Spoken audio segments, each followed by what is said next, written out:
RTL Matin. Z comme Zemmour. Bonjour Alex Zemmour. Bonjour. C'est donc la situation en Libye qui vous fait réagir ce matin, comme elle fait d'ailleurs réagir le monde entier. Oui, l'ONU condamne, l'Europe condamne, les États-Unis condamnent, la France condamne, l'Allemagne condamne, même la Ligue arabe condamne. Kadhafi fait l'unanimité contre lui. Il est menacé de sanctions économiques, de boycott.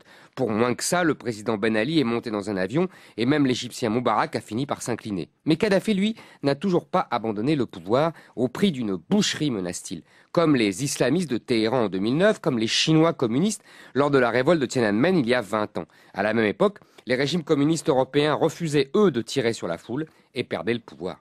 Tirer ou pas sur le peuple? Cette question est aussi vieille que les révolutions. Déjà, Bonaparte avait traité de couillon Louis XVI qui avait refusé de tirer sur le peuple de Paris.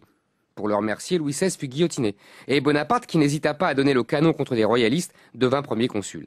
En 1848, Louis-Philippe n'osa pas faire feu sur les barricades. Il prit le chemin de l'exil. Quelques mois plus tard, la République n'hésita pas, elle, à liquider dans un bain de sang la révolte des ouvriers parisiens sous les yeux du jeune Karl Marx, qui y vit la quintessence de la lutte des classes.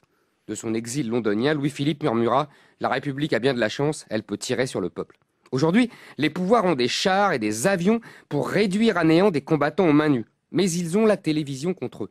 Ils sont invincibles militairement, mais ils sont menacés médiatiquement. Ouais, c'est vrai qu'Internet a changé la donne. Et ces massacres déclenchent donc des réactions ultra rapides. On le voit avec les États-Unis et l'Union européenne qui donc envisagent des sanctions. Oui, mais face aux menaces de rétorsion économique, Kadhafi n'est pas démuni. Il tient en effet un pistolet sur la tempe de l'Europe, l'immigration.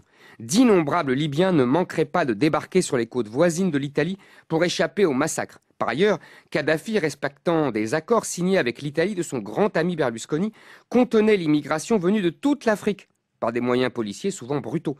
Le ministre des Affaires étrangères italien, Franco Frattini, a déjà prévenu qu'en cas de chute de Kadhafi, l'Italie verrait débarquer 200 à 300 000 immigrés, soit 10 fois le phénomène des réfugiés albanais que nous avons connu dans les années 90.